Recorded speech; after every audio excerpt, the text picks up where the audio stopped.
지난 주말 내내 실시간 검색에 올라와 있을 정도로 온 국민의 관심이 뜨거웠습니다.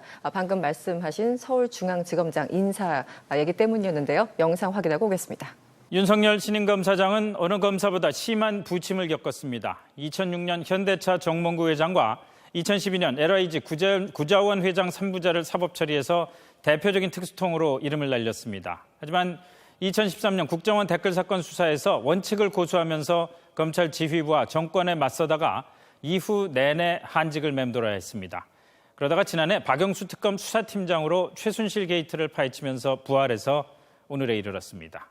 윤나라 기자가 설명해 드립니다. 중대 선거 범죄에 대해서 즉각적으로 수사하는 것을 못하게 한다는 것은 그거는 위법의 소지가 있는 것이기 때문에 위법을 지시를 하면 그건 따르면 안 되는 거고. 지난 2013년 국정감사에서 국정원 댓글 사건 윤석열 수사팀장이 지휘부의 외압을 폭로했습니다.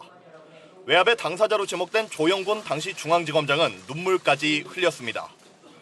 윤 팀장은 조직을 사랑하지만 충성은 윗사람 개인에게 하는 것이 아니라며 조직의 치부를 밝혔습니다. 대검 중수과장과 서울중앙지검 특수 1부장을 역임한 정통 특수통이면서 정몽구 현대차 회장의 영장 청구를 망설이는 수뇌부를 찾아가 구속하지 못한다면 사표를 내겠다고 버텨 결국 영장을 받아낼 만큼 강경한 원칙주의자이기도 합니다. 원칙을 고수한 대가는 혹독했습니다. 댓글 사건 외압 폭로 이후 3년이나 한직을 돌아야 했습니다. 하지만 지난해 박영수 특검팀에 합류해 자신을 한직으로 보낸 정권의 비리를 수사했습니다. 검사가 수사권 가지고 보복하면 그게 깡패지 그게 검사입니까? 네. 정권에 맞서며 깊은 골을 지나야 했던 검사 윤석열은 검사장 승진과 함께 전국 최대 검찰청을 이끄는 파격 인사의 주인공이 됐습니다.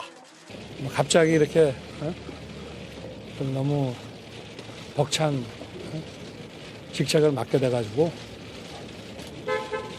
깊이 고민을 좀 해보겠습니다. 어떻게 할지.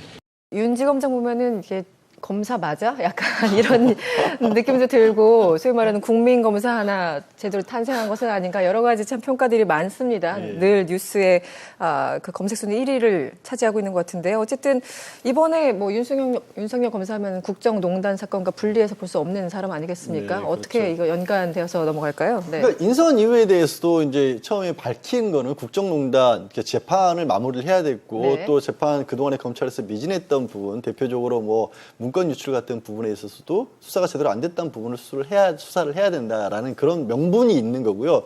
두 번째로는 이분의 기수라든가 연배라든가 이게 참 절묘해요. 그렇죠. 이게 서울중앙지검 이제 전 이영렬 지검장 같은 게 18기였고, 네. 근데 이분은 딱 23기란 말이에요. 5기수로 건너뛰어버렸어요. 그래서 서울중앙지검 밑에 일선의 지검장들이 다 19기에서 21기입니다. 네. 그동안에 검찰의 조직 문화를 놓고 봤었을 때는 이걸 받아들이기 어려운 조직 문화인데 또 절묘한 게 이분이 서울법대 출신이시긴 한데 당시로서 사법시험에 굉장히 늦게 합격하는 바람에 네. 34세 검사에 임명이 됐어요. 네. 그러니까 봉기 기수들 내지는 밑에 연수원 기수 후배로 보자면 낫지만 또 연배나 학번으로는 또 안 밀리는 그런 그렇죠. 이상한 또 자리를 갖고 있고 이분이 들어가면 검찰 개혁을 또 어떻게 할 것이냐.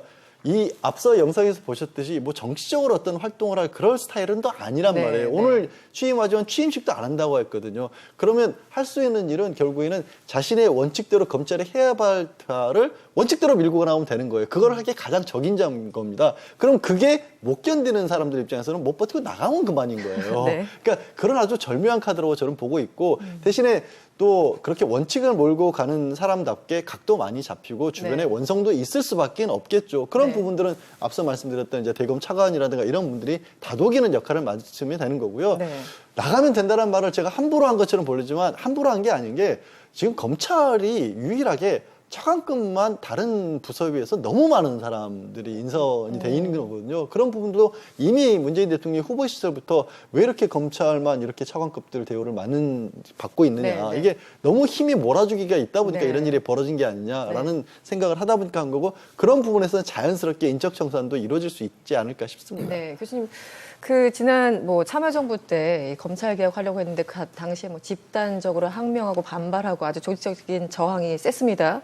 그런데 이번에는 조금 그런 모습이 없는 것 같아요. 어떻게 보세요? 그래서 문 대통령이 지금 인선을 할 때면 그런 거 다 이제 아까 원 기자도 말씀하신 그런 거 다 고려할 겁니다. 해서 이것도 이제 특히 법무부라든지 검찰 수뇌부 인사할 때는 앞으로 검찰 개혁을 할 때 얼마나 그 조직을 안정시킬 수 있고 또 논리적으로 그 사람들 설득할 수 있느냐 이런 것도 굉장히 따지겠죠. 그래서 네. 인사를 했다고 보고 이제 윤석열 지검장의 경우는 이제 아마 그것보다는 정권적 차원의 적폐. 네. 말하자면 박근혜 정부의 그 적폐 이것을 청산하는 데 있어서는 이런 강골이 필요하다.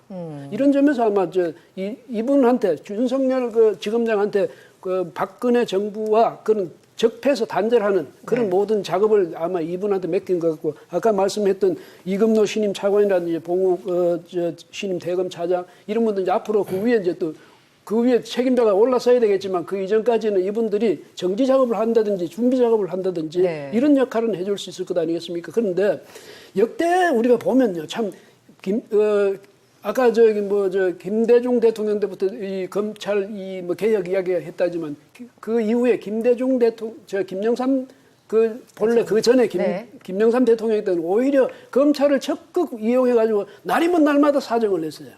그래서 사정 피로증이 걸릴 정도로 국가적으로 그 정도로 했고 그다음에 김대중 대통령 때 했지만은 우리가 말하는 그런 검찰의 대대적인 개혁은 안 됐잖아요. 그 정도로 이 검찰의 권력기관 이것을 해체하는 데는 이 집중된 권력을 이렇게 분산시키고 하는 데는 그만큼 어렵단 말이죠. 그러다 보니까 나중에 어떻게 되겠습니까?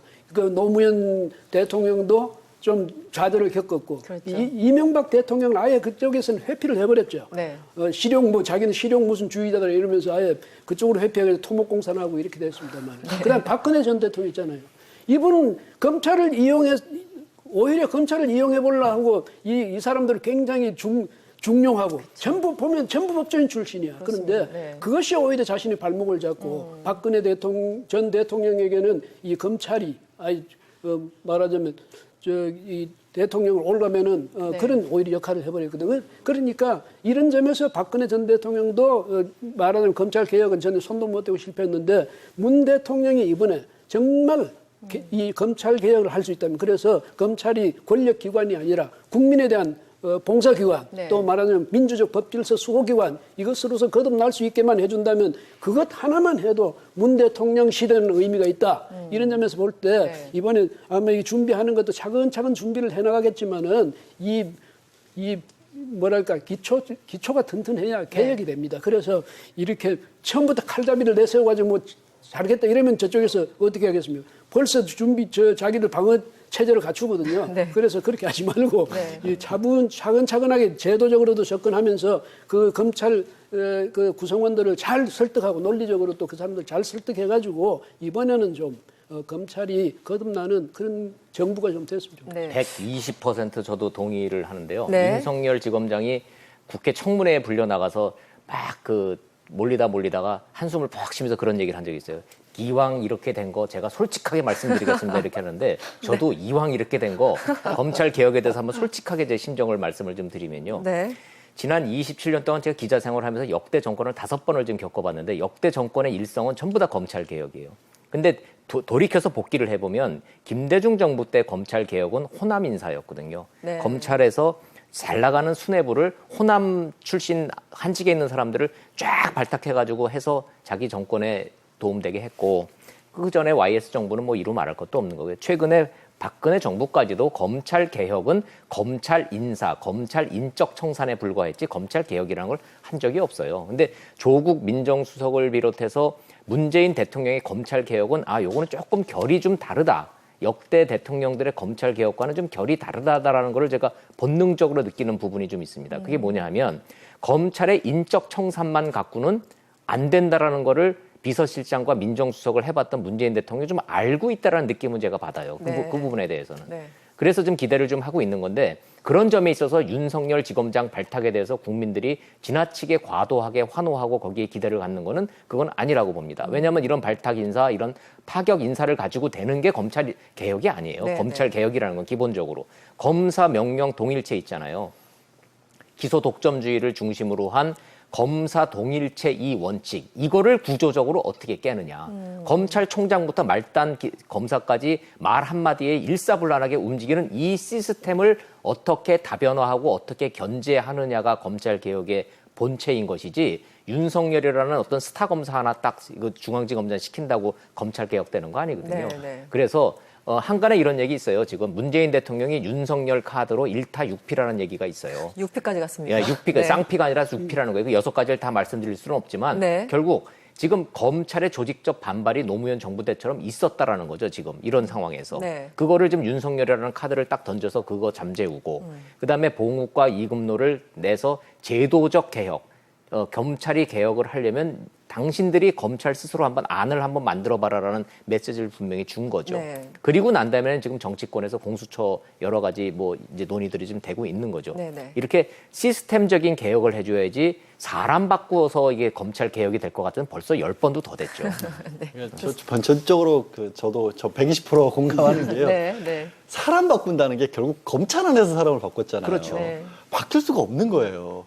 이번에 문제가 된 법무부하고 서울중앙지검장 술자리 같은 경우에 나중에 문제가 언론을 통해서 알려졌을 때 법무부에서 나온 해명이 뭐였습니까? 이게 큰 사건 치르고 나서 술자리 갖고 경력금 지급하는 건 당연한 일이기 때문에 감찰 대상도 아니라고 그랬어요. 그게 법무부 검찰의 현실인 거예요. 네. 그러니까 뭐가 문제인지를 그냥 안에만 머물러 있기 때문에 불감증이에요. 아예 몰라요. 네. 그래서 외부에 고비처 같은 것들이 필요하다는 게 저는 고비처 하나만 들어놓는다고 해서 모든 것이 해결이 되진 않는데 다만 다른 사람들은 수사를 이렇게 하고 다른 사람들은 이런 생각을 갖고 있고 네. 다른 조직에서는 이렇게 일을 하는구나를 알려주는 것부터가 시작이에요. 그래서 저는 100% 인적 정상만으로 안 된다는데 정말 120% 공감합니다. 네. 그런 점에서 네. 이 검찰과 이 사법개혁과 관련된 청와대 인선에서 딱 한 가지는 저는 좀 지적할 만한 부분이 김형년 판사가 법무비서관 간 거에 대해서 지금까지 법무비서관 자리가 검찰에서만 가던 자리인데 네. 판사 출신이 갔다 그래서 좀 언론이 거기에 의미를 부여하고 있지만 사실은 가만히 들여다보면요. 검찰은 행정부예요. 행정부에서 뭐 논란의 여지는 있지만 행정부 검사를 청와대 비서관으로 데리고 가는 거가 더 문제가 있는 것인지 네. 엄연히 삼권 분립이 돼 있는 사법부의 판사를 청와대로 데리고 가는 것이 더 문제가 있는 것에 대해서 우리가 논의는 좀 한번 해볼 필요가 좀 있는데 네. 청와대에서 여러 가지 고민이 있었겠지만 이번만큼은 검사 출신이 아니라 판사 출신을 통해서 대통령을 보좌해야 되겠다는 그런 의지와 달리 그 뒷면에는 삼권 분립 문제를 이렇게 쉽게 청와대가 생각하는 이렇게 기준을 자꾸 자기 스스로의 기준에 대해서 이 엄격함이 점점점 줄어들면 여러 가지 문제가 생길 수 있다는 점 한번 지적을 한번 해보고는 싶습니다. 네, 국민 검사 하나 제대로 탄생한 것은 아닌가 여러 가지 참 평가들이 많습니다. 늘 뉴스에 그 검색 순위 1위를 차지하고 있는 것 같은데요. 어쨌든 이번에 뭐 윤석열 검사하면 국정농단 사건과 분리해서 볼 수 없는 사람 아니겠습니까? 네, 어떻게 그렇죠. 이거 연관되어서 넘어갈까요? 네. 그러니까 인선 이유에 대해서도 이제 처음에 밝힌 거는 국정농단 재판을 마무리를 해야 됐고 네. 또 재판 그동안에 검찰에서 미진했던 부분 대표적으로 뭐 문건 유출 같은 부분에 있어서도 수사가 제대로 안 됐다는 부분을 수사를 해야 된다라는 그런 명분이 있는 거고요. 두 번째 수사권 가지고 보복하면 그게 깡패지 그게 검사입니까? 정권에 맞서며 깊은 골을 지나야 했던 검사 윤석열은 검사장 승진과 함께 전국 최대 검찰청을 이끄는 파격 인사의 주인공이 됐습니다. 갑자기 이렇게 좀 너무 벅찬 직책을 맡게 돼가지고 깊이 고민을 좀 해보겠습니다. 어떻게 할지. 윤 지검장 보면은 이게 검사 맞아? 약간 이런 느낌도 들고 소위 말하는 얘기하는 것이 아니라며 조직의 치부를 밝혔습니다. 대검 중수과장과 서울중앙지검 특수 1부장을 역임한 정통 특수통이면서 정몽구 현대차 회장의 영장 청구를 망설이는 수뇌부를 찾아가 구속하지 못한다면 사표를 내겠다고 버텨 결국 영장을 받아낼 만큼 강경한 원칙주의자이기도 합니다. 원칙을 고수한 대가는 혹독했습니다. 댓글 사건 외압 폭로 이후 3년이나 한직을 돌아야 했습니다. 하지만 지난해 박영수 특검팀에 합류해 자신을 한직으로 보낸 정권의 비리를 수사했습니다. 검사가 지난 주말 내내 실시간 검색에 올라와 있을 정도로 온 국민의 관심이 뜨거웠습니다. 방금 말씀하신 서울중앙지검장 인사 얘기 때문이었는데요. 영상 확인하고 오겠습니다. 윤석열 신임검사장은 어느 검사보다 심한 부침을 겪었습니다. 2006년 현대차 정몽구 회장과 2012년 LIG 구자원 회장 3부자를 사법 처리해서 대표적인 특수통으로 이름을 날렸습니다. 하지만 2013년 국정원 댓글 사건 수사에서 원칙을 고수하면서 검찰 지휘부와 정권에 맞서다가 이후 내내 한직을 맴돌아야 했습니다. 그러다가 지난해 박영수 특검 수사팀장으로 최순실 게이트를 파헤치면서 부활해서 오늘에 이르렀습니다. 윤나라 기자가 설명해 드립니다. 중대 선거 범죄에 대해서 즉각적으로 수사하는 것을 못하게 한다는 것은 그거는 위법의 소지가 있는 것이기 때문에 위법을 지시를 하면 그건 따르면 안 되는 거고. 지난 2013년 국정감사에서 국정원 댓글 사건 윤석열 수사팀장이 지휘부의 외압을 폭로했습니다. 외압의 당사자로 지목된 조영군 당시 중앙지검장은 눈물까지 흘렸습니다. 윤 팀장은 조직을 사랑하지만 충성은 윗사람 개인의